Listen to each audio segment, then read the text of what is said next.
Olá, pessoal! E aí, tudo bem com vocês? Eu espero que sim. Vou ficar aqui aguardando a resposta de vocês. Me chamo Vanessa Reis, sou professora de língua portuguesa e estou aqui hoje e várias outras semanas para te auxiliar na prova do Liquigás, ok? Você que está aí buscando, procurando, e eu preciso passar, eu quero passar, e eu estou aqui para te ajudar, certo?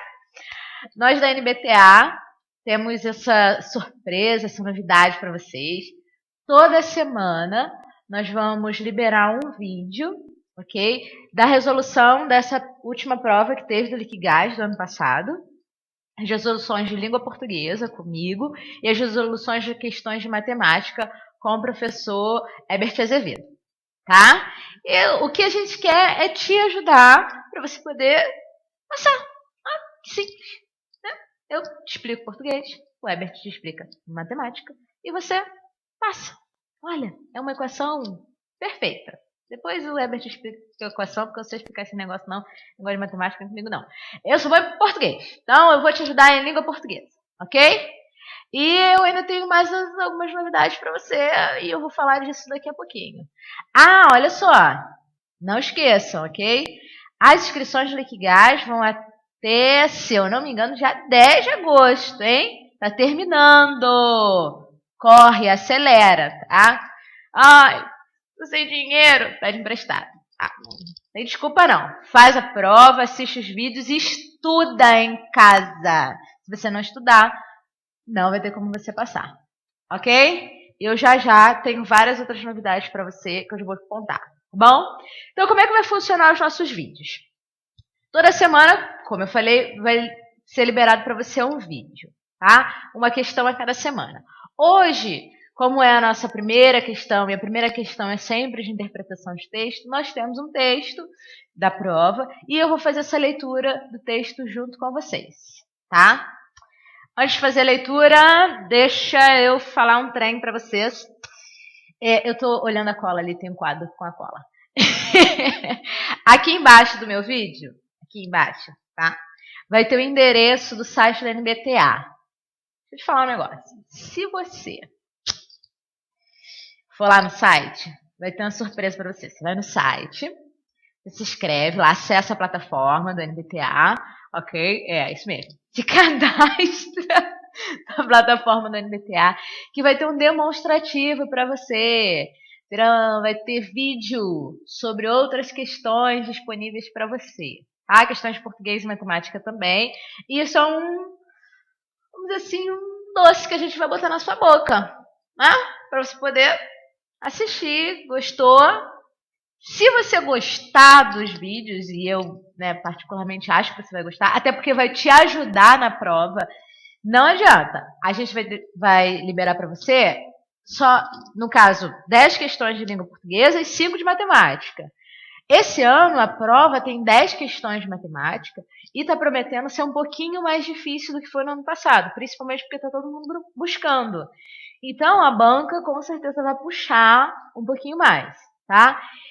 Quando você se cadastrar na plataforma, acessa, se cadastra, assiste o demonstrativo que a gente deixou lá para você, sendo um dos 50 primeiros a comprar o nosso curso com 50 questões. Nós temos um curso com 50 questões de língua portuguesa, 50 questões de matemática, está disponível para você com preço promocional, olha o condicional, se você for um dos 50 primeiros.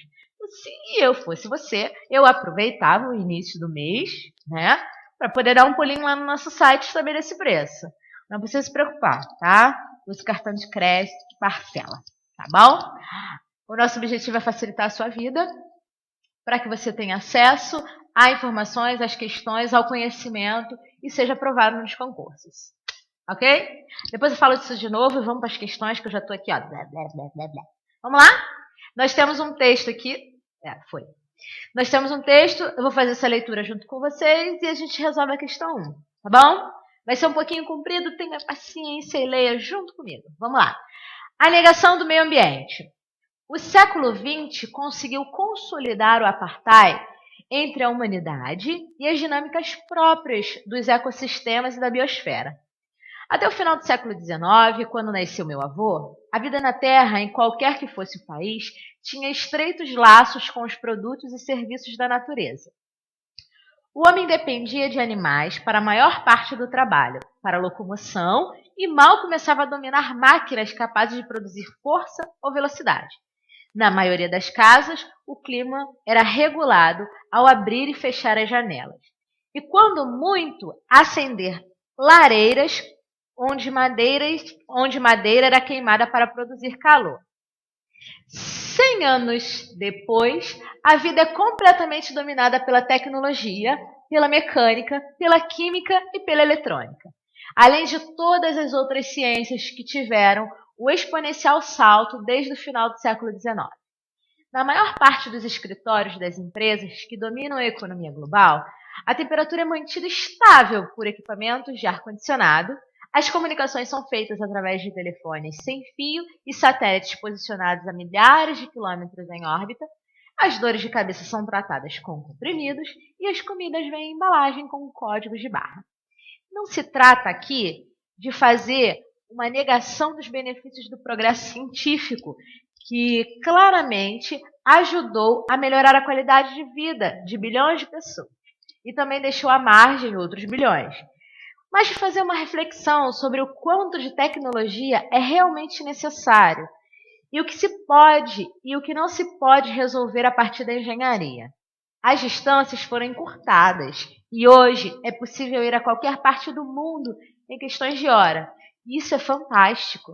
No entanto, nas cidades, as distâncias não se medem mais em quilômetros, mas sim em horas de trânsito. E isso se mostra um entrave para a qualidade de vida. Há certo romantismo em pensar na vida em comunhão com a natureza, na qual as pessoas dedicam algum tempo para o contato com as plantas, animais e ambientes naturais. Eu pessoalmente gosto e faço caminhadas regulares em praias e trilhas.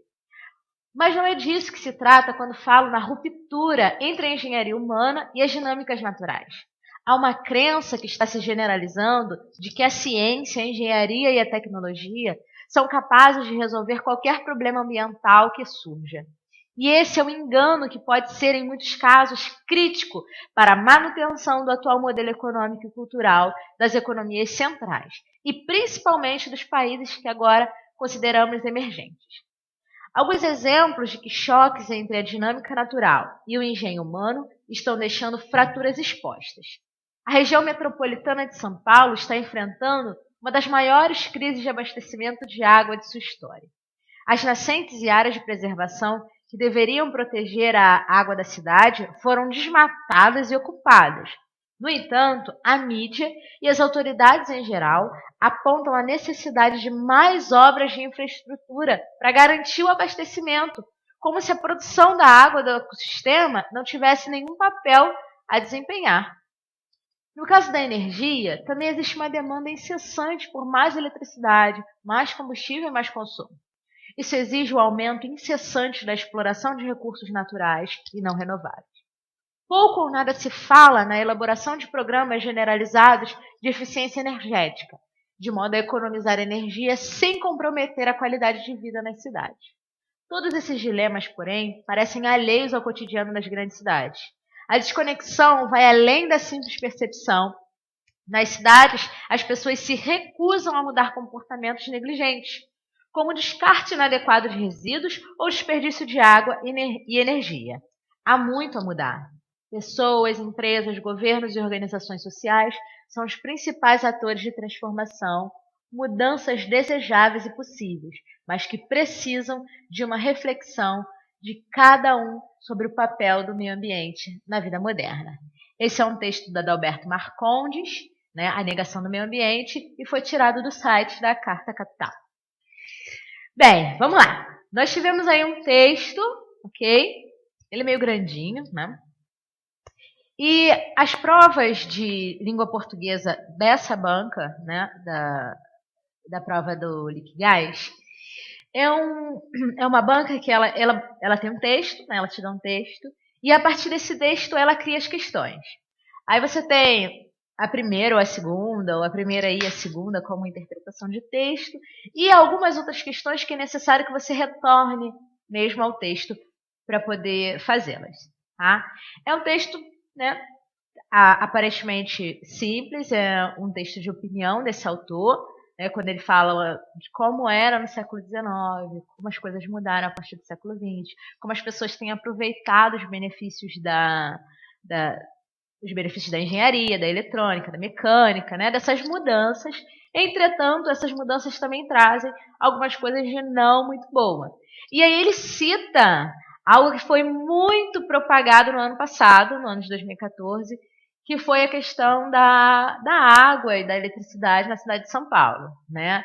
Os recursos renováveis de água, a seca que teve, enfim, todo aquele contexto que ficou batendo bastante no ano de 2014, ele trata nesse texto. Já vou te dar uma dica. Para você ler um texto, para você fazer a interpretação de um texto, metade da interpretação está no próprio texto. São as palavras, são as construções, aquilo que você entende ao ler o texto. O resto, os outros 50% da interpretação, está com você. No seu conhecimento de mundo, no seu conhecimento sobre o assunto que está no texto. Se for um assunto que você não domina, você vai ter muita dificuldade para poder fazer a leitura e a interpretação desse texto. A leitura não, né? A leitura você faz, mas fazer a interpretação desse texto. Ok? A compreensão daquilo que o texto está te passando. Então, fica aí sentado, né, fazendo nada da tua vida, não. Vai se atualizar. Isso foi uma prova de 2014 e o texto sobre um assunto que estava em pauta em 2014, ok? Finalzinho de 2013, 2014. Então, vamos procurar e se atualizar as coisas que estão acontecendo no Brasil e no mundo, porque senão, né, se cai um texto desse, você tem que estar a par da situação. Então, vamos lá para a questão? Vamos parar de lero-lero, né? Questão 1. Com base no terceiro parágrafo, o comentário "isso é fantástico" indica uma atitude de... E aí ele é bem incisivo, bem direto sobre o parágrafo que está o texto. Eu botei o parágrafo aí, para a gente poder, né, agilizar a vida. Deixa eu buscar um negocinho aqui para a gente poder rabiscar. Eu gosto de usar esse negócio aqui que a gente rabisca bastante. Deixa eu pegar aqui... É esse aqui, tá bonitinho. Então vamos lá. Nesse terceiro parágrafo, ele diz que essa frase aqui, ó, isso aqui. Isso é fantástico. Tá? Deixa eu voltar lá para a gente poder pegar a questão. Com base no terceiro parágrafo, o comentário "isso é fantástico" indica uma atitude de quê? Então vamos para o texto. Isso é fantástico. A gente tem que verificar o que estava escrito antes. Tem que voltar no texto. Mas eu já li. Que bom que você leu. Agora você vai ler o pedacinho de novo. Então, é todas essas 2 linhas e um pouquinho, uma linha e outro pouquinho, dá quase 2. Então, vamos lá. As distâncias foram encurtadas e hoje é possível ir a qualquer parte do mundo em questão de horas. E isso é fantástico. Então, se você pegar só esse trechinho, dá para a gente matar a questão. Se você verificar, na hora que está fazendo a sua prova, de que mesmo pegando um pouquinho acima, né, o período que estava acima não dá para fazer questão, você puxa mais o texto para cima, tá bom? Começa a ler do início do parágrafo e tal. Nesse caso, só da gente começar daqui, já dá, ok? Então, as distâncias foram encurtadas e hoje é possível ir a qualquer parte do mundo em questões de hora, e isso é fantástico.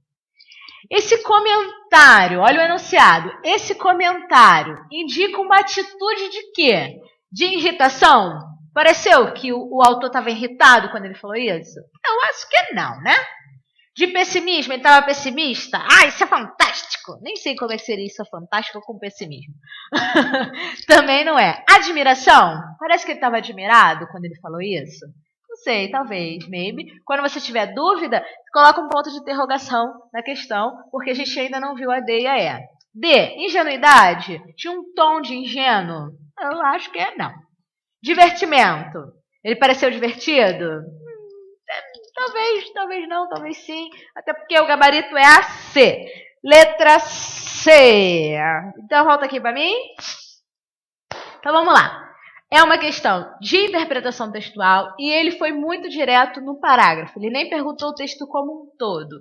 Ele foi direto num parágrafo, num comentário, numa frasezinha só. Mas, de qualquer forma, você teve que voltar no texto. Tem que voltar no texto quando o enunciado pede para você ter base em alguma coisa que está no texto. Entendeu? Foi? Foi? Conseguiu a questão? A gente fez a leitura, falou um pouquinho do texto e fizemos a questão 1, tá?